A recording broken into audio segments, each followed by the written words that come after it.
this is Natalie, the Vintage Cross Stitch Niche, bringing you another video. I have a finish, I have a bunch of stuff to show you, I have an idea to share. We'll read from, let's see, A Christmas Carol, because I started that elementary book. And I also will read to you or show you one of the magazines, Punch Needle and Primitive Stitcher magazine. This is a summer issue from 2016, which many of you may not have seen or may have seen. First today, I'm going to show you a finish. Gee, I forgot to bring it over here. Oh, a near finish. So this is God Bless Us Everyone by the Primitive Needle. It is out of print. It is out of print. So I found it on eBay, to tell you the truth. I wanted an auction, which means I paid more than I usually pay for a chart. And I was posting my progress on the Vintage Cross Stitch Niche website. So before I even finished this, I had people texting me, asking me for the chart. So I did sell the chart to the first person who committed to it. That's only fair. And I sold it with some linen. This linen wasn't this color. It was a linen that I made. Wasn't quite scrungy, grungy enough for the way I wanted Scrooge to look. So after I was finished and I had hemmed it, hand hemmed, I dipped it in some tea and baked it and rinsed it and ironed it. Not for the light of heart, because you got to bake your stitching, but it's fine. It's fine. And here's what I came up with. It is a grungy version. This will be finished in the following fashion. This is by Teresa's Primitive Treasures. It's a custom board. This is, I forgot already what it's called. My needle is my plow. I forgot. But this is by Not Forgotten Farm. It came as a kit with that fabric.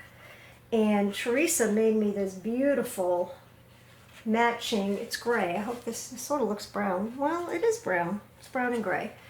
This beautiful wooden piece. And I'm going to get another one for this. I think, hold on. I'm not going to put the fabric behind it. Hold on. This is also custom work from Teresa's Primitive Treasures. This one is nailed on with rusty little tacks. So I think I'm going to mount it like this one. So what I ordered was something in this barn red kind of color. So I'll show it to you when it's all done. This linen I also made. This is a very grungy, cool piece of linen. Really baked well. And it has green in it, which I made for this Christmas sampler. This is by Kathy Barrick, just to let you know. So you can see how that's going to go. That's my finish. What have I been working on? I have been working on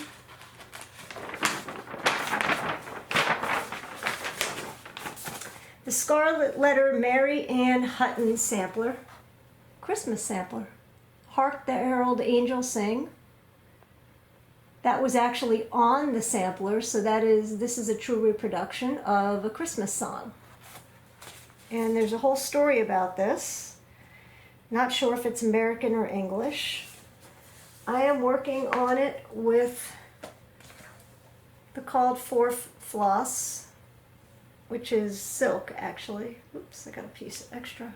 Silk floss. And here's what I've done. If you want to see close up. I think it's going to look magnificent. This is R&R Reproductions 36 count. I don't remember the name of the linen. Weathered shingle, maybe? Maybe it's weathered shingle. Don't usually work on gray, but I thought for a Christmas sampler that might be nice. And it's a fairly formal piece of fabric, meaning it has no grunginess, no movement. So, can't wait to finish that. I can't put it down. There are errors in this chart. Let me show you. First off, the chart was hand done. That's a hand done chart. I'm not showing you the whole chart, but it is, you can see how, you see how there's a line of that, and then you've got these two little gray ones there. Well, on the chart, it made a mistake, and instead of having on one side that little one, it put another one of the red ones. So I had to take it out and redo it because it just looked asymmetrical to me, so that drove me crazy. The other issue is that for whatever reason, my alphabet doesn't seem to go as far to the end as it does here, so I put an extra letter. I put an N for Natalie, or Nat, as my friends call me in family. Also, I was tired of having to constantly open this to use it and then flip it over, so I did make a working copy just of the floss list, so I can have that on my side. Okay, so that's what I'm working on. I've got some new stuff. It is my dream to open a cross-stitch business that has the following only. It's not going to compete with anybody else's business. It's going to have, excuse me, I have to make this, I have to now make this silent. It's driving me crazy. I'm off today. Anyway, it's going to have my own dyed linen. I believe the linen line will be called Sampler Linens. And each linen will have, each batch will have a name. It'll be a limited edition run. And I'm going to do it in all different colors and counts, all natural dyes, all either mainly tea and coffee, because those are the sampler linens I'm going to make. Maybe some natural, like a splash of green, like that one. Maybe, we'll see. But every run will be a limited edition run. Now, if any designer would happen to want to use my linen, well, I'd have to make a whole batch of something that they could use. They probably wouldn't because it's not commonly available, and they like to use things that are commonly available. But everybody that's tried the linen has liked it and posted it on various places, and people always like, where'd you get that linen? So, proud of myself for making it. In addition, I love all things vintage. I would be having on my website needle minders made only from antique and vintage jewelry. So jewelry or pins or whatever. All one-of-a-kind, obviously, type needle minders. I have quite a bit of wooden stuff. I would like wooden boxes, wooden caddies, shaker boxes, antiques, maybe a few reproductions if I feel they're nice. Also teacups for teacup kits. Maybe some teacup kits where you get the teacup, you get a little bit of floss, enough to finish a project, and some linen. This is it. And I'm not going to. Oh, maybe some frogs, things like that. But that I don't want to compete with other cross-stitch shops. I want to sell stuff that you can get nowhere else. So I need to build up some inventory of everything, including the linen, and then I'll open my doors and we'll see how it goes. From a financial standpoint, Could I moonlight maybe in the medical field and make more money? Probably. But this is fun. This is something that's unique and different to me and something I enjoy doing. So it's sort of a hobby, so to speak. With that said, I'm going to show you some linen that I made today, actually, with some odds and ends fabric. I don't have a retail or a wholesale way. Oh, we've got some, I'm going to have to cut these off. We've got some different colors and counts here. I need to be able to buy the linen wholesale in order to sell it retail, meaning it costs money to dye it. It's time, money, effort, you know, that's what it is. So plus you got to pay PayPal fees, things like that. So unless I get the linen at a wholesale price, I can't really, you know, it doesn't make any sense to make it. I do have some. Occasionally I'll buy, maybe I'll bid on an online auction site like eBay. I'll bid on a lot of linen and I'll get it for a good deal. And then I put it away and I'll have a pile of stuff that I know that I can dye and at least sell and not lose money on it. So I'll show you some stuff I did today. This linen, where the heck is where's my tag? I had a tag on this. Oop. Hold on. Well, anyway, this is called Camo Tee. And it's sort of on the darker side with a lot of vintage areas. It's called Camo Tee. This is a whole half yard. I actually had a whole yard of linen. And just to show you, this is Eliza Hill's. I've had this chart for a while. At the attic, they stitched this on something called Camo Fudge, which is not available. Oop. So I've been looking for something that would give me the same look, and guess what? This linen will. So I'm going to hold it up for you so you can see what the colors are going to look like on here. Can't really see the linen, can you? Let's get more linen in the picture. I think it's going to look fabulous. So this is Camo Tee. I'm going to write down how I made these so that if I want to try to make another batch, I can. I'm going to keep a notebook. I haven't been doing that, but I'm going to. But now, Eliza Hill is kitted up and ready to go. This humongous piece is not going to be, it's going to be too much for that, but that's okay. I'll show you some other stuff I made. This piece, what do I call this? This is called Old Sampler. Old Sampler. This is a half yard piece. And again, I had a yard of this. Well, maybe I didn't. But anyway, that's called Old Sampler. This one's called Hens and Chicks. It's actually a piece of even weave. It's called Hens and Chicks. I'll show you the other side.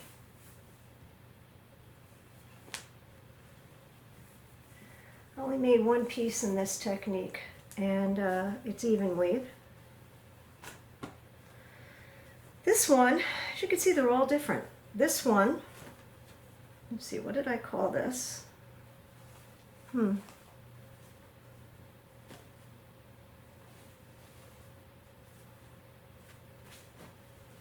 I'm not sure. Oh, is this another piece? No, this is called, sorry. Let me go through this. Oh, here it is. Oh, that's awful. I had a tag and it fell off, of course. This piece is, again, this was a unique piece. Rose hip tee. You can see it has a little bit of a rosy tint to it. Rose hip tea.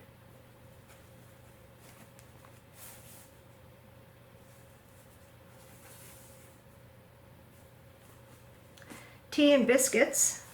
Oh, the other one I think is also tea and biscuits. Tea and biscuits.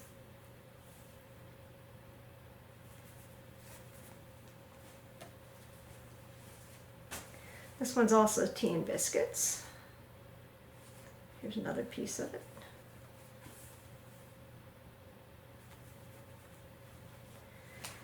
And finally, there's another name for this. No, I don't know, but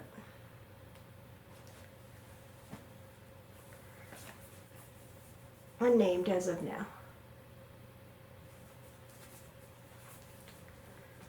Okay, so just to show you, here's the different colors. As you can see, they're all different shades. I think this is going to begin my inventory. That's why it's very important for me to label it and say what it is. It's going to begin my inventory. Some finds, well, I'll show you more stuff that's going to begin my inventory. I sat down and made some pins today. So these are needle minders. Vintage pin needle minder.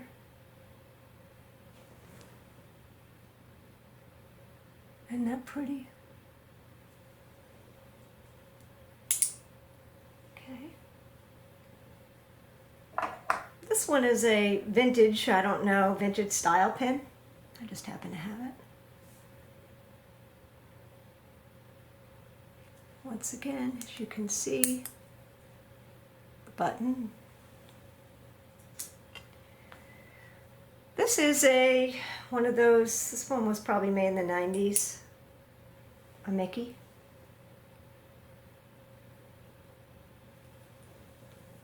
Like I said, I was just fooling around today. This is a definite vintage needle minder. Did I bend it? I hope not. Damn. No, it's fine. It's a music needle minder.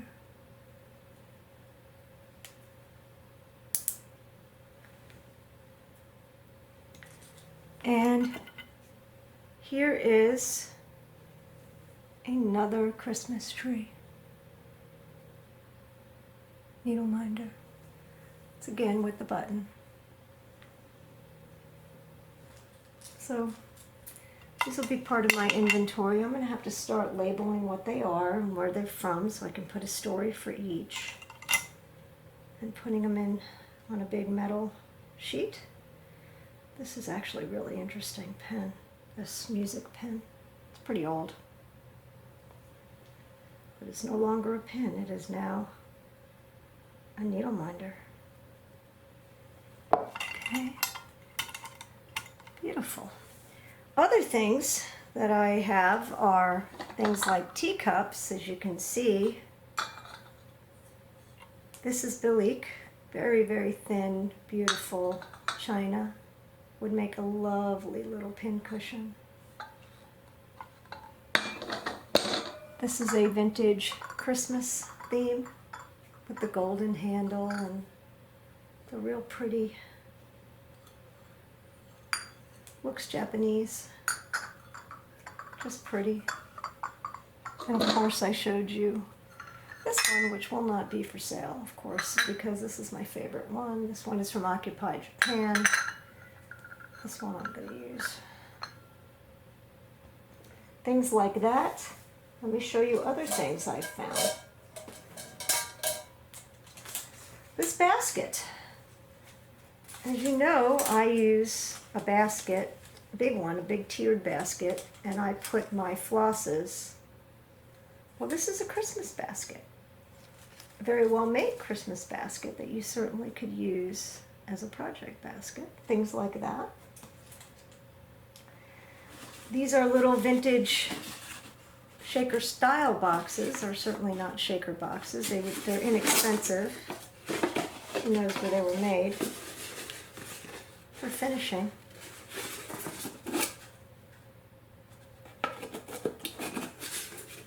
Vintage, for sure. I don't think they're recently made.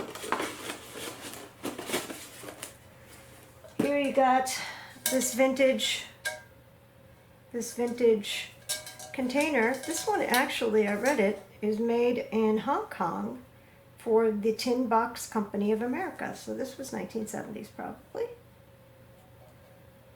And I know of a number of different little ornaments that would fit great on here.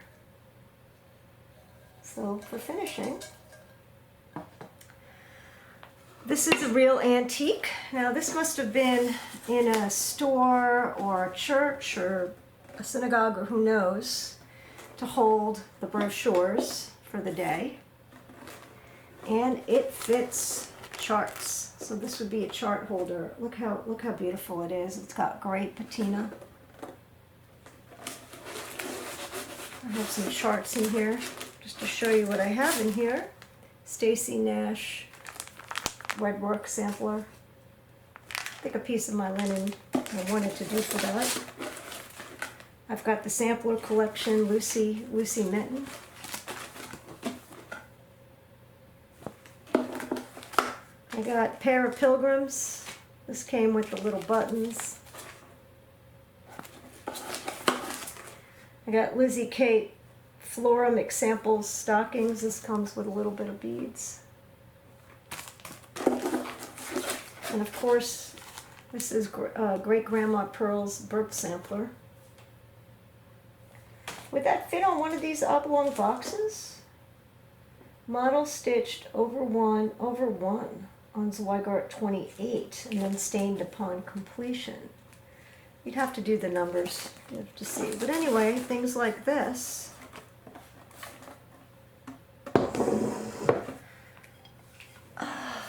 Things like these caddies. This one's an awesome one, this red one. It's real old. Who the heck knows what it was for? So anyway, things like that would be in my store. Just an idea I shared with you.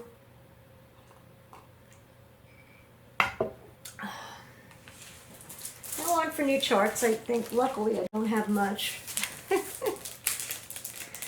But there is this, I did highlight this on the page. It's called the Calico Confectionery.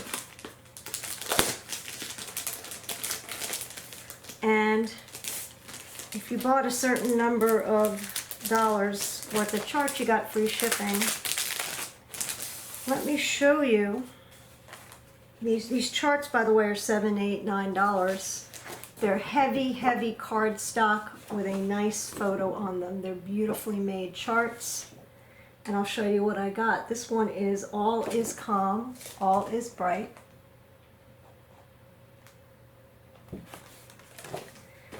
Santa Claus, a sampler.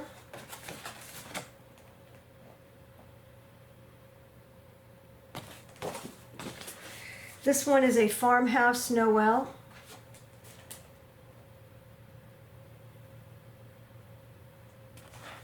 Looks like that. I think this was done. That's just Ada. This is Oh Christmas Tree, First Lighting. Oh my God, it's unbelievable. I love it.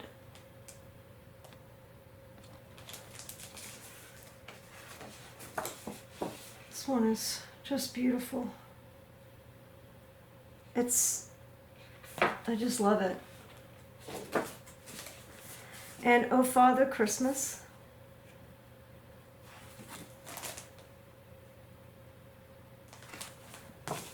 So I got a whole bunch of these charts. I needed to get that free shipping. Oh, and she gave me a free little one. And her card. And it was wrapped so well, and her name is Marcy from North Carolina. And I think she got a lot of business because a bunch of people ordered from her. But they're beautiful charts. Let me show you two finishes that I've done. of the Calico Confectionery. Oh, I can't get this back in the paper. So it's over here. Bah Humbug on my own linen. One of my favorite charts. Calico Confectionery. And a Merry Yule. Oh no. There we go. On the same linen.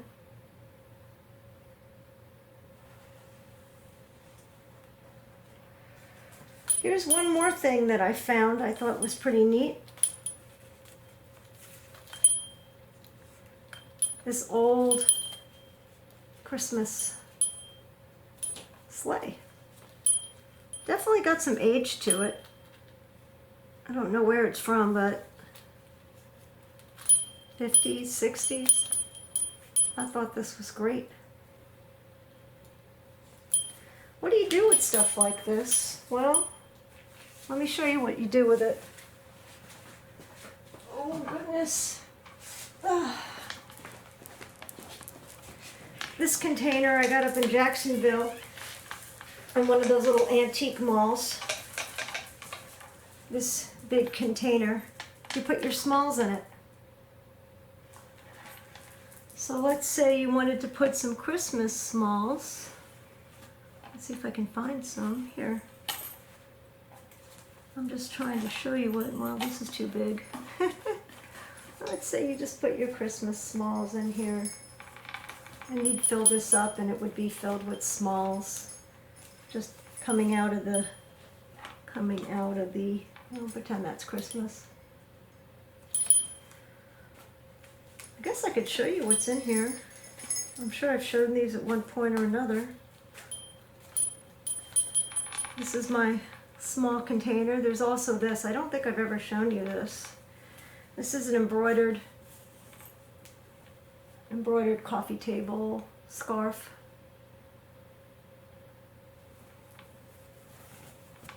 Made that a long time ago. I've got Halloween Greetings by Blackbird Designs. This is Christmas Carols by Hinzite with a vintage little clef on there, and look, vintage fabric on the back. This is by Needle Bling Designs, May You Never Be Too Old to Search the Skies on Christmas Eve. This is Winter's Peace. I forgot who did this, but this is from Punch Needle and Primitive Stitcher magazine with this vintage trim. Vintage fabric on the back. This is also by Primitive, what's the name? Primitive, forgot already.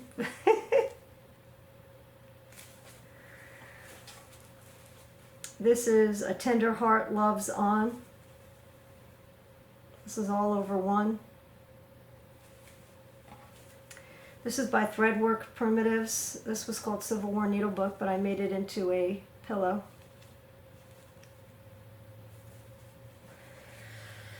Oh, I forgot who this is.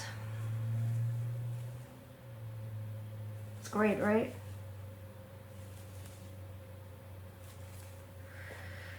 This is Blackbird Designs. This is an antique box. I hand dyed this linen. It's a Blackbird Designs piece. This is by Brenda Gervais. I think it's by Brenda Gervais. No, I can't remember. Is it by Brenda Gervais? Well, I think. And it's, let's see.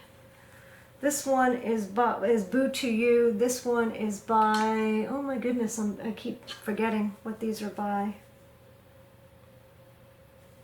It's nice black velvet. I love that. This is by La Di Da, the needle book.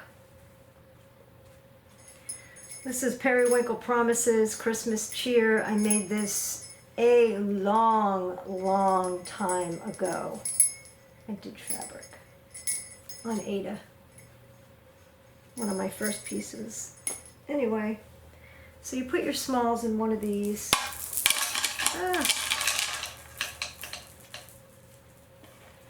Sorry, I can't remember everything what's in here. I do remember a lot of it, but some I don't. Primitive. What the heck is this by?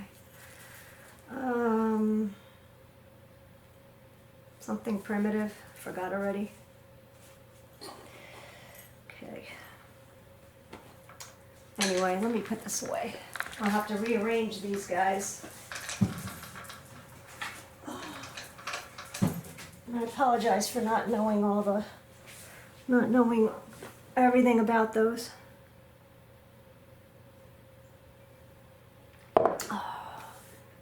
What else do we have today?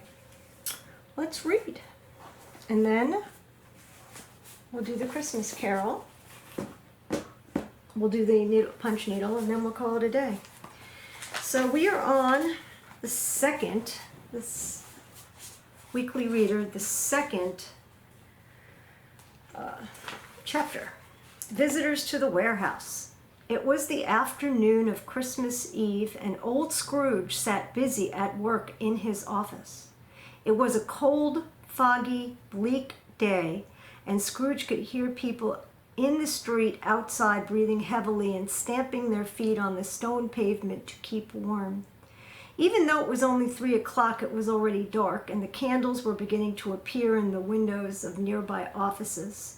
The fog outside was so thick that it seemed to seep into the office through every keyhole and every slight opening in the walls. The door to Scrooge's office was open so that he could keep an eye on his clerk writing letters in his tiny office. In Scrooge's own office, a small fire burned, but the one in the clerk's office was so much smaller that it seemed to have only one coal burning. Still, the poor clerk couldn't refuel the fire for Scrooge, kept the coal box in his own office, and even threatened to fire the young man if he dared come in to ask for more. So Bob Cratchit, the clerk, tried to warm himself at the candle that burned at his table, but he did not succeed. Suddenly, a voice interrupted Scrooge in the midst of his work. "A Merry Christmas, Uncle," came a cheerful voice. It was Old Man Scrooge's nephew, Fred, a handsome young man with sparkling eyes and a glowing face. "Bah," said Scrooge, without lifting his head. "Humbug." "Christmas a humbug, Uncle," said the man. "You can't mean that." "I do," said Scrooge. "Merry Christmas indeed. What right do you have to be merry? You're poor." "Come, Uncle," said Fred gaily. "What right do you have to be grouchy? You're rich." And since Scrooge had no answer at the moment, he said, "Bah," followed it with another humbug. "Don't be cross, Uncle," said Fred. "What else should I be," said Scrooge, "when I live in a world filled with fools? What's so merry about Christmas? It's a time for paying bills when you don't have any money. It's a time when you're a year older and not a penny richer. If I had my way, every fool who goes around saying Merry Christmas would be boiled in his own Christmas pudding.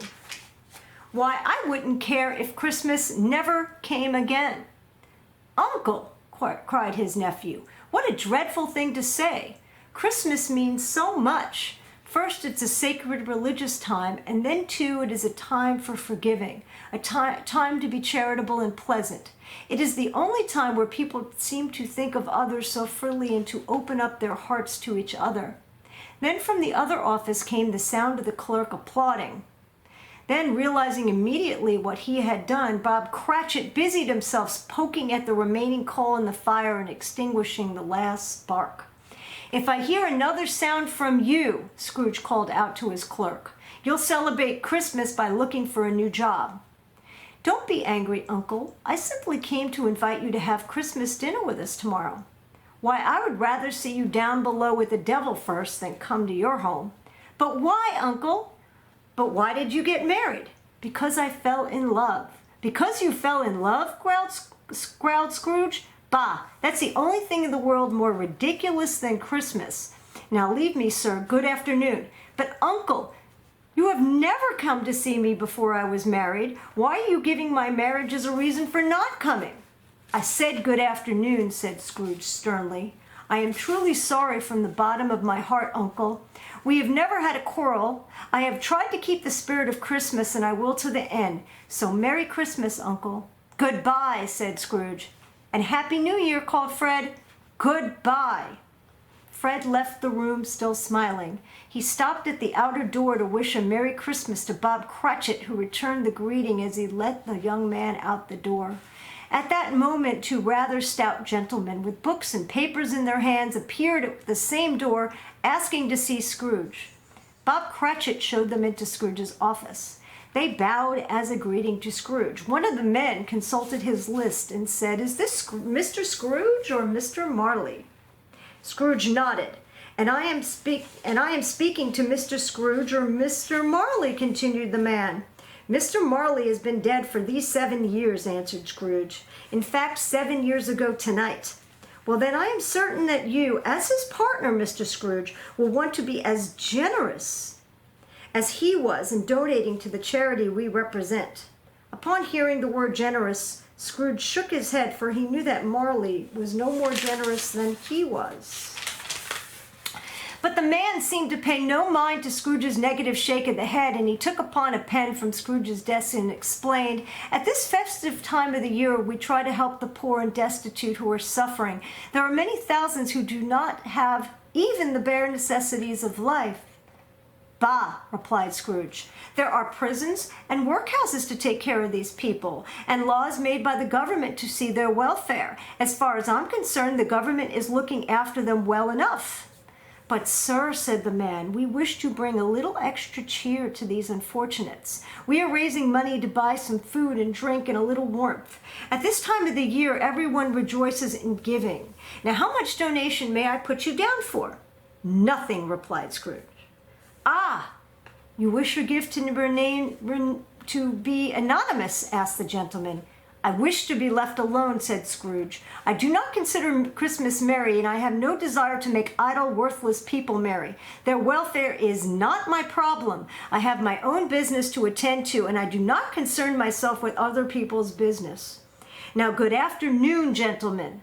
"But, sir," began the gentleman, "there is never enough government support for these people, and many will die." "Bah, humbug! Then let them die. We have already enough surplus population of these wretched creatures anyhow." Realizing they could do nothing to move the old man, the two gentlemen left, and Scrooge returned to his work feeling quite pleased with himself. Meanwhile, the fog and the darkness had thickened outside, and the cold had become more intense. In the street across from the warehouse, some workmen had been repairing a gas line in the road and had lit a fire in a bucket, and a group of ragged men and boys gathered round it to warm their hands. The dancing fire and their good spirits soon prompted one old man, his voice cracking, to sing the first few bars of "God Rest Ye Merry Gentlemen." Soon other voices from these ragged men and boys joined in. One lad, whose nose frozen and numb from the cold, left the group and crossed the street to the Scrooge and Marley warehouse. He stooped down at Scrooge's keyhole to sing some lines of a Christmas carol to him, but at the first sound of "God Rest Ye Merry Gentlemen, may nothing you dismay," Scrooge seized his ruler and shook it towards the closed door so violently that the singer jumped back from the keyhole and fled in terror. By now it was closing time at the warehouse. Scrooge got off his stool and announced it to Cratchit. The clerk immediately blew out his candle and took his hat and long woolen scarf down from the hook. "And I suppose you want tomorrow off," said Scrooge. "If it is not convenient, sir." "It is not convenient. And it is not fair either. If I was to dock you a day's wages from your pay, you'd think I was being unfair, wouldn't you?" The clerk smiled weakly. "And yet you don't think it unfair that I should pay you a day's wages for no work?" "But it only comes once a year, sir," pleaded Cratchit.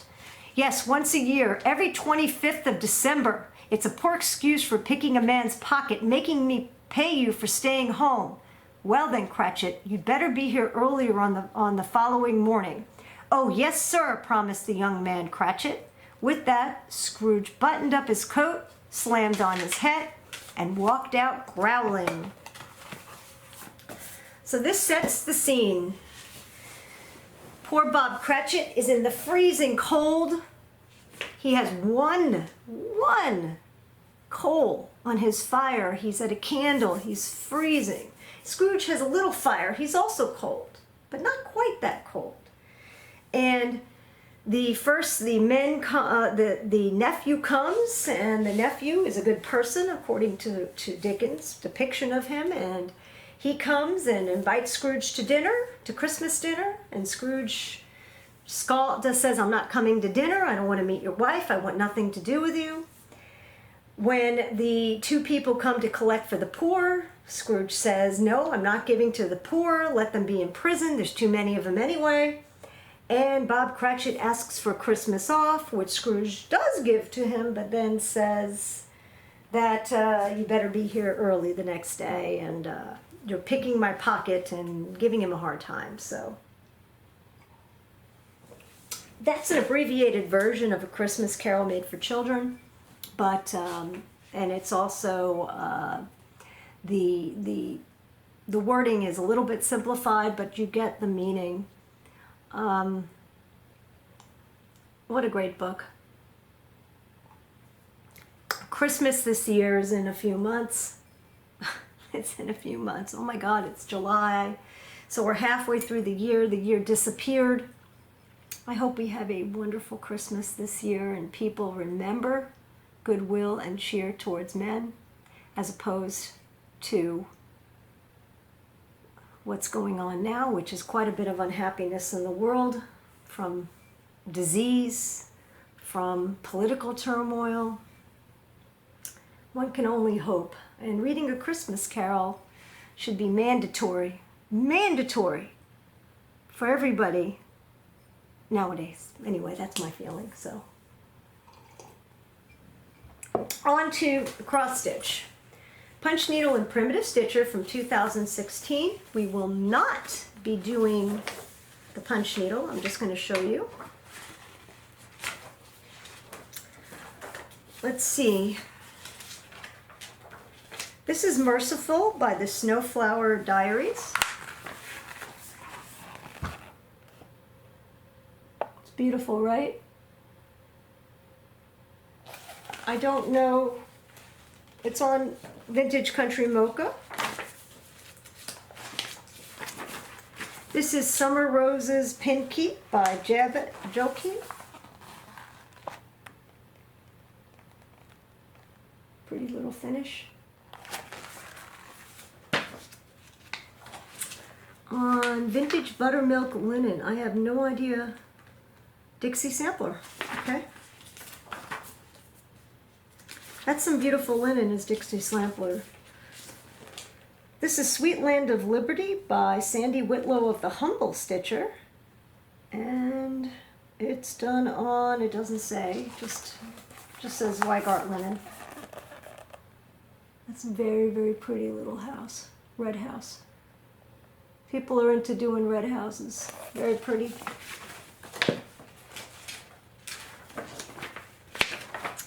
This is Plant a Seed of Hope by Kaniki.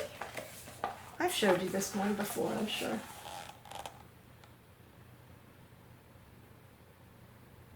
I don't know how much designing she's doing. This is our own linen. Her own linen is coffee stained. It's a little, she doesn't use this Weigart base. It feels more like Weeks linen. It's actually quite nice. It is very strongly scented. So if you don't like a lot of scent, you have to air it out. And I don't know if she's even making it anymore. This is by David Shump of the Art Tramp. This is called Mother's Heart in Hand Love.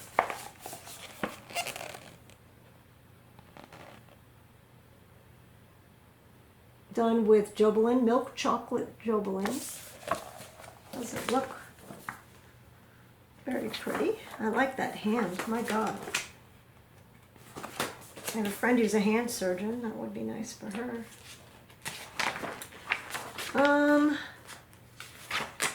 Now we've got let's see. I didn't have a new magazine to show you, so I figured I'd show you an old one.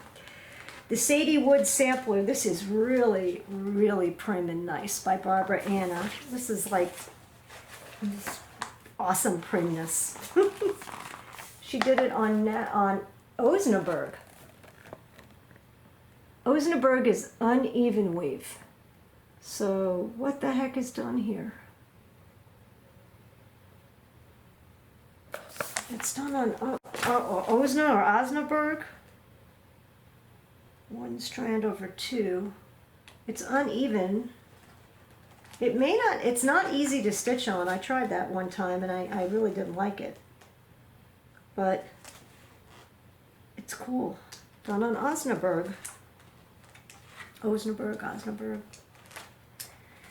And then we've got, I have to show you this because this was done both punch needle and on and done stitched, cross stitched. This is Stars and Bars by Erin Ratchis of Myrtle Grace Motifs, and she did it on Weeks Color Works linen, colored linen. And that little finishing, well, whatever that is, a tin from Altoids. It's an Altoid tin. That's quite nice. That's so sweet. On an Altoid tin. Cool. And I think she painted it black, did she? Paint the tin, it says. It's awesome. And I think that's it. These magazines have gotten thicker. They've got more advertising. If I ever get my shop off the my shop's ever done, I would I'll advertise in here too, maybe just because, why not? So this was a little video, a little bit of this and a little bit of that, and you get to hear my ideas. Whether or not I'll ever actually get it off the ground, I don't know, but I've begun my inventory, and I'm just very grateful at this point to be making these videos and have such nice people be a part of the group I started on Facebook, the Vintage Cross Stitch Niche. I don't do Instagram. I know Instagram's sort of the cool thing right now, and there's a lot of stitchers on there I don't know, and so forth, but too much. I do Flosstube, which is, I guess, YouTube, and I do Facebook, and that's it. And I'm going to have this website that, well, I think so, that sells finishing items, vintage items. Everything is going to be antique or vintage style. I want to stay away from vintage style unless I happen to have something that I think people would enjoy. But I really do want to do this, and I think it'll be a lot of fun and a new adventure for me. So far I'm going to be doing my inventory, getting more linen, dyeing more linen, and we'll see what happens with this. We'll take it where it goes. Anyway, from my home to yours, keep stitching, and thanks everybody for watching. If you like the video, give it a thumbs up. Please, if you like the videos, subscribe. The more subscribers I have, the more encouragement I have to make these videos. So, happy 4th. Take care. Bye-bye.